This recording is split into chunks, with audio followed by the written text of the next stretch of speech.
Buenas noches, bienvenidos al Criminalista Nocturno.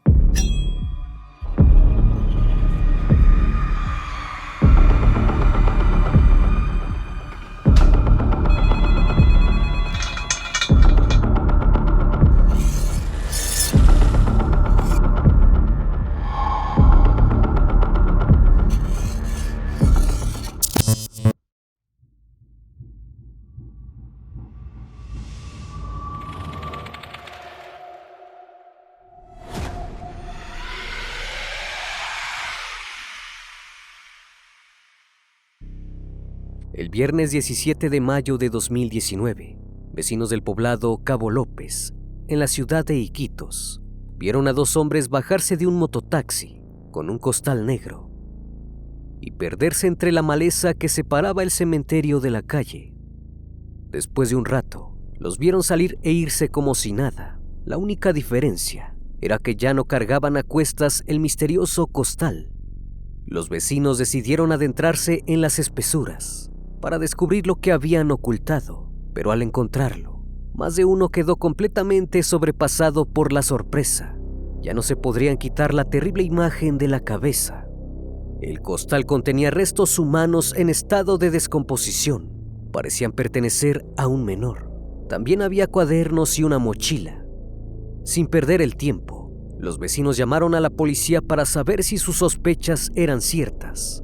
Todos pensaban que podía tratarse del pequeño Elmer Ríos, que había desaparecido 8 días atrás. La noticia dejó atónita a toda una población. El Criminalista Nocturno.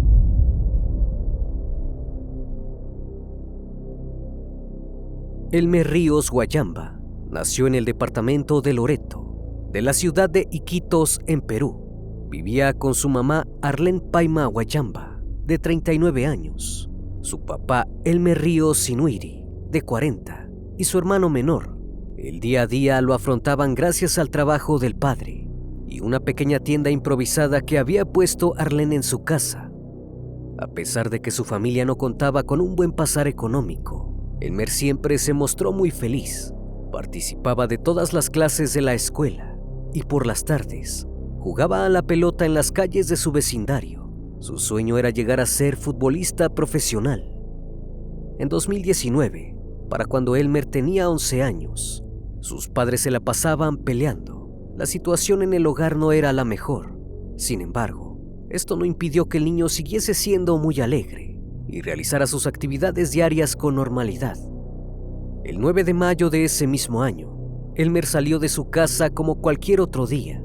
Se despidió de su madre con un fuerte abrazo y se marchó hacia la escuela Ramón Castilla, en la zona de Cardoso. Cumplió con su horario de clase y a las 6 de la tarde emprendió el camino de vuelta a su casa, que le tomaba cerca de media hora para llegar. Pero esto jamás sucedió. Con el pasar de las horas, la familia de Elmer comenzó a impacientarse. Decidieron salir a buscarlo por el vecindario.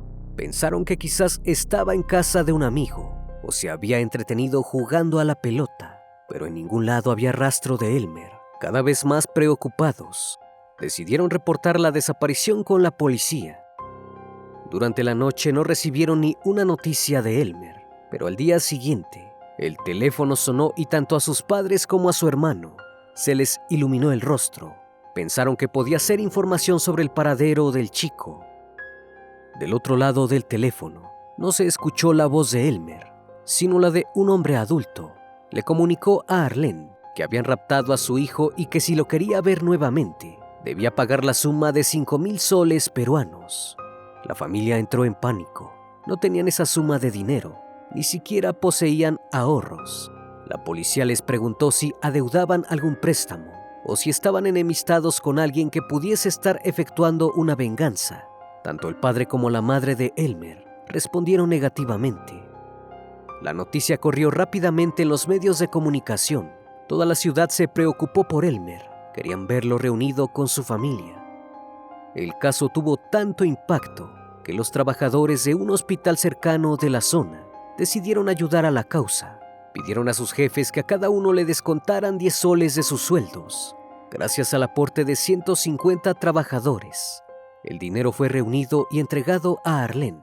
Todos creyeron que por fin Elmer volvería a casa. Mientras tanto, más de 200 efectivos de la policía y los servicios de inteligencia comenzaron a buscar al pequeño. El 10 de mayo los captores se comunicaron con la familia para ver si ya tenían el dinero. Acordaron un punto de encuentro. Sin embargo, cuando la familia fue a llevar los 5,000 soles, los sujetos no se presentaron. Al día siguiente, los captores volvieron a comunicarse para acordar un nuevo lugar para la entrega del dinero. La familia fue, y nuevamente, los delincuentes no asistieron. Dijeron que había demasiados policías. 5 días después de la desaparición de Elmer, lograron acordar un nuevo punto de encuentro. Los padres ya no querían ir a llevar el dinero. Estaban devastados. Le pidieron al primo de Arlene, Lester Wayamba Chota, de 23 años, que fuese a realizar la operación. Con el dinero en mano, el joven fue hacia el punto de encuentro con los captores. Luego volvió a su casa y le informó a su novia que había entregado el dinero. Sin embargo, horas después no se supo nada de Lester. Era como si se hubiese esfumado. Lejos de preocupar a la policía, su ausencia los alertó. Comenzaron a pensar en él como el principal sospechoso. Durante la noche, los captores no volvieron a comunicarse con la familia de Elmer. El padre, a pesar de encontrarse profundamente decepcionado, no bajó los brazos y salió a buscarlo por las calles. El día 15 de ese mismo mes, la escuela organizó una vigilia. Además, cientos de ciudadanos salieron a la calle a protestar. Exigían respuestas y recursos para seguir buscando al niño. Nadie entendía por qué. Si los secuestradores tenían el dinero, seguían sin dejarlo en libertad. El viernes 17 de mayo, vecinos del poblado Cabo López, en Iquitos, vieron una imagen que los dejó perplejos. Un mototaxi estacionó a 20 metros del cementerio.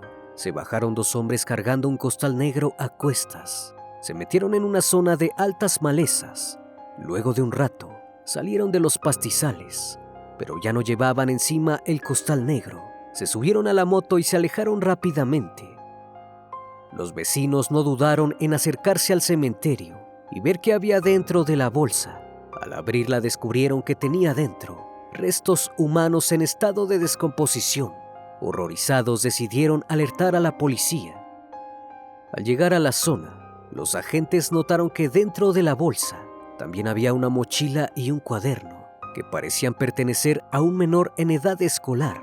El cuerpo estaba en tan mal estado que no podían hacer reconocimiento facial, pero todos pensaron en la búsqueda que llevaba ya varios días. Debía tratarse del pequeño Elmer. Telefonearon rápidamente a su familia. Si bien no pudieron reconocer del todo el rostro, tanto Arlene como su marido reconocieron que los objetos pertenecían a Elmer. Tenían el corazón completamente destrozado. La policía se llevó el cuerpo para realizar los exámenes de ADN pertinentes. Días después se confirmó de modo oficial la desgarradora noticia. Los restos encontrados dentro de la bolsa pertenecían efectivamente a Elmer Ríos. Afuera del Ministerio Público, familiares y vecinos se reunieron para dar apoyo moral a la familia y mostrar su indignación frente al asesinato. Exigían un culpable y los ojos de todos estaban puestos en la misma persona. Comenzaron los interrogatorios hacia la familia de Elmer. La novia de Lester declaró que luego de entregar los 5,000 soles para el rescate de su sobrino, Lester fue a la casa donde ambos vivían, se despidió de ella y le pidió que cuidase de sus hijos. Le notificó que debía irse, pero no le dijo a dónde, tampoco cuándo regresaría. Los padres de Elmer estaban convencidos de que Lester era el culpable del asesinato de su hijo. Sin embargo, reconocían que era extraño, porque no tenían relación cercana con él. Casi nunca se veían. No había una razón sensata para que hubiese realizado tan terrible crimen. La madre de Lester pidió en un programa de televisión a su hijo que regresara. Quería que contara su versión de los hechos y que se enfrentara con las consecuencias si era culpable. Además, declaró que sentía que los vecinos del pueblo se habían ensañado contra los miembros de su familia y quería que la situación llegara a su fin. La policía puso en marcha la búsqueda, debido a que los llamados donde se habían efectuado los chantajes se habían realizado desde teléfonos públicos.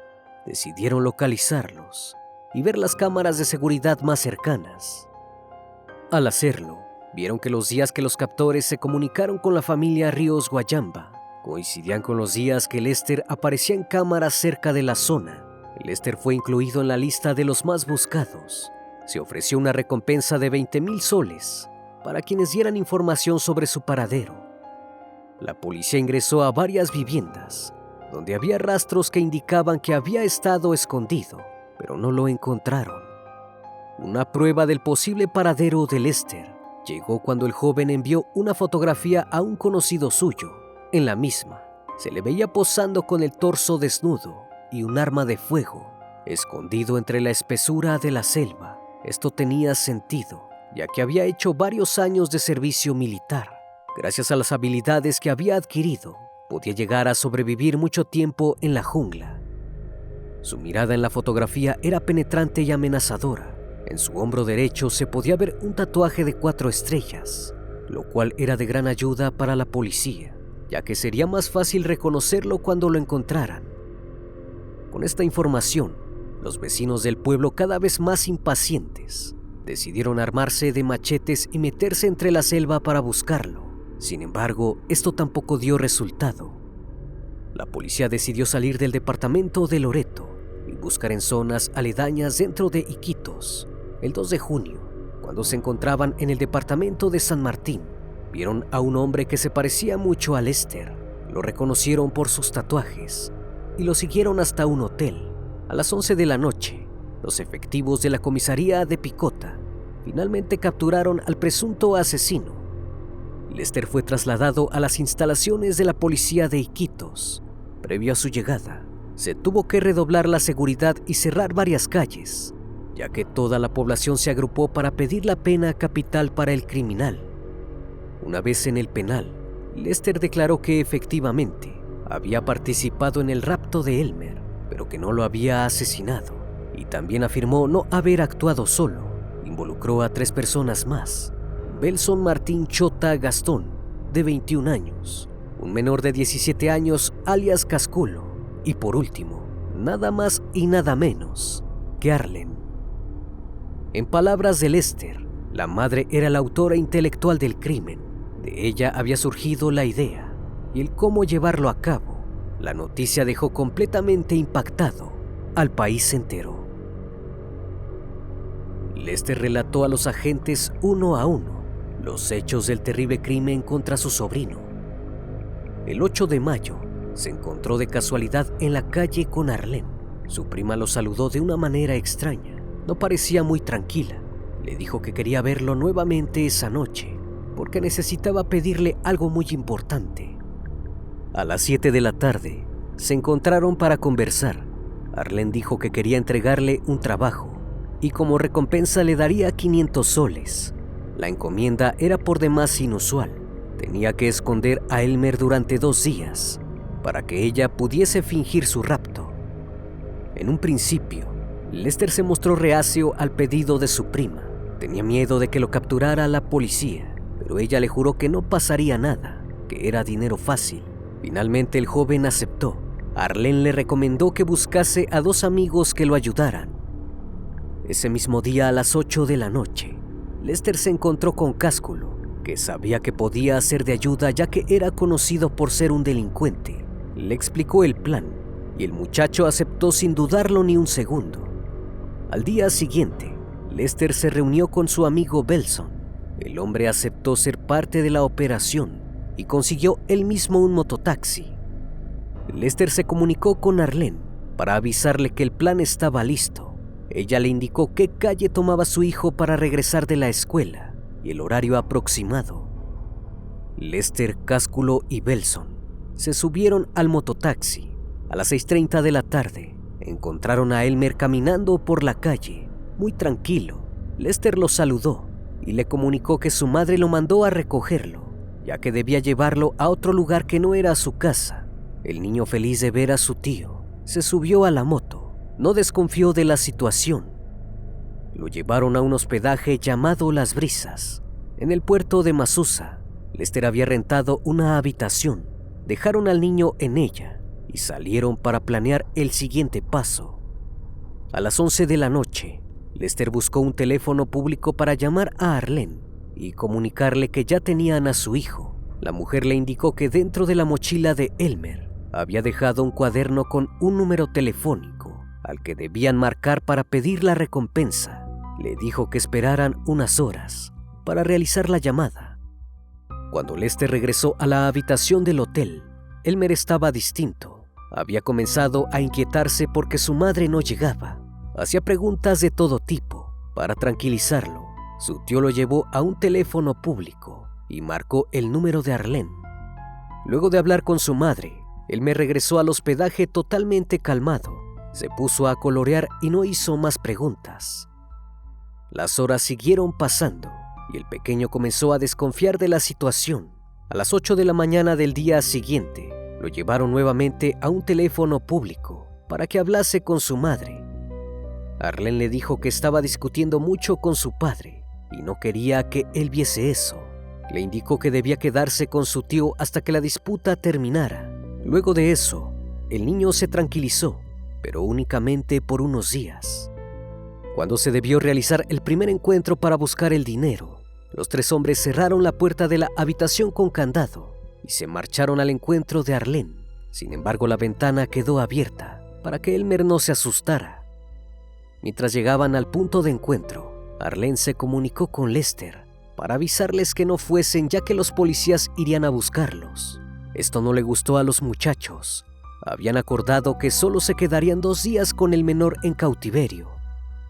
El tiempo pasaba y el plan no podía concluirse. Los agentes de seguridad siempre estaban esperándolos.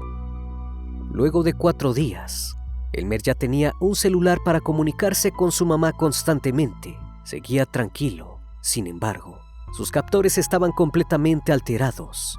La noticia estaba en todos los medios de comunicación. Ya ninguno quería hacer el llamado para pedir el dinero. Pensaban que la policía lograría rastrearlos. Arlene les indicó que le pidieran al mismo Elmer que escribiera una nota pidiendo su rescate e indicando dónde y cuándo debía entregarse el dinero. Luego, la mujer había propuesto a Lester para que pagara el supuesto rescate. El 14 de mayo, Arlene fue a encontrarse con su primo para coordinar cómo seguir y darle su parte del dinero, pero en el sitio pautado no estaba Lester, sino Cásculo. El joven se presentó junto a 2 amigos suyos, de los que Arlene no tenía ningún tipo de conocimiento. La mujer intentó darle los 500 soles a Cásculo, pero este exigió una suma más grande, por todos los problemas ocasionados, unos 5,000 soles. Arlene se negó rotundamente. Al día siguiente, Lester, que para ese entonces se había despedido de su novia, llegó a la habitación donde Elmer seguía escondido. Cásculo y Belson estaban allí. Cásculo le comunicó que Arlene le había dado muy poco dinero y no dejaría ir a Elmer hasta que pagase lo que él pedía. Tanto Lester como Belson se mostraron en desacuerdo con su compañero. Dijeron que querían dejar ir a Elmer lo más pronto posible. Cada uno le pidió a Cásculo su parte de los 500 soles, pero el joven respondió que ya no quedaba dinero, que se lo había gastado todo. Dijo que si querían más, debían volver a chantajear a la familia. Lester comenzó a impacientarse. Decidió llamar a Arlene para encontrarse con ella. Cuando se reunieron, le comentó la situación con Cásculo. Arlene no se mostró sorprendida. Simplemente dijo que no había más dinero y que ella se quedaría los 4,500 soles. Ni siquiera preguntó por Elmer. Lester volvió al hospedaje y les comunicó a sus compañeros la situación. Cásculo comenzó a gritar que el dinero que habían obtenido era muy poco para el riesgo que corrieron. En un arranque de furia, Cásculo tomó una almohada, se acercó hacia la cama donde Elmer dormía plácidamente y lo privó de la respiración, provocando su deceso inmediato. Luego de efectuar el crimen, Cásculo pidió a sus compañeros que le consiguieran ácido muriático para desfigurar el cuerpo. necesitaba que no fuese fácilmente reconocible para tener tiempo de enterrarlo sin que lo descubrieran. 2 días después, llevaron el cuerpo de Elmer al cementerio en Cabo López.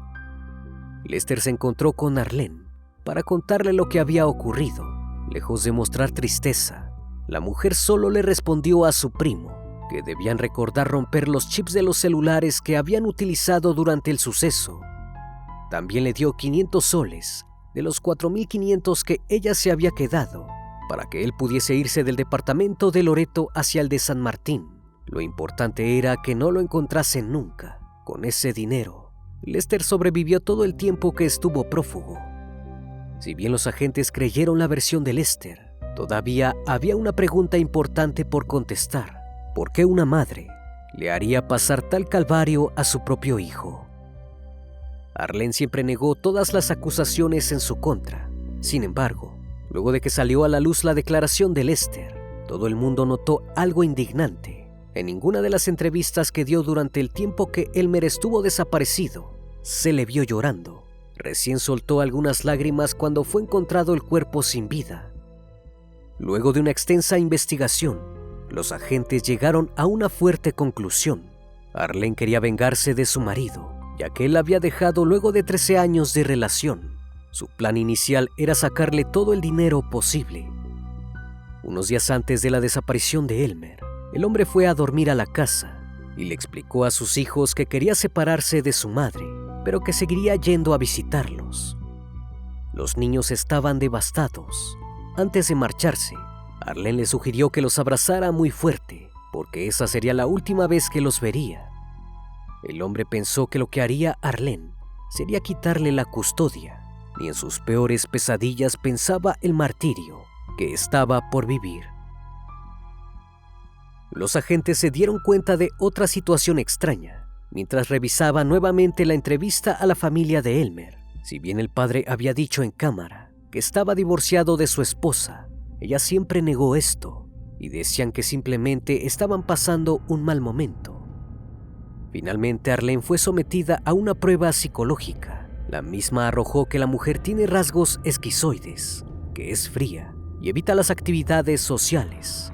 También que se guarda sus sentimientos y que no le interesa tener interacción con terceras personas. Puede llegar a hacer daño a personas de manera premeditada. Además, jamás le interesó tener una familia. Los primeros días de junio se ordenó la detención preliminar de Arlene y Belson. Durante 72 horas, Lester ya estaba tras las rejas. El 10 de junio, el Poder Judicial de Maynas dictó 18 meses de prisión preventiva para todos los implicados en el asesinato por delito de rapto, extorsión y posterior fallecimiento de un menor. Arlene fue acusada de ser la autora intelectual e instigadora del crimen. Cásculo, por su parte, fue señalado como el asesino material y le dieron 3 meses de internación en un centro de prevención juvenil, debido a que seguía siendo menor de edad. Fuera de la sede del Poder Judicial, cientos de personas protestaron por el fallecimiento de Elmer. Querían que los implicados en el crimen obtuviesen cadena perpetua. Las mujeres reclamaban cómo podría ser que Arlene no tuviese remordimiento por asesinar a su hijo. También decían que se había burlado de todo el pueblo loretano, pidiéndoles ayuda en la búsqueda del pequeño.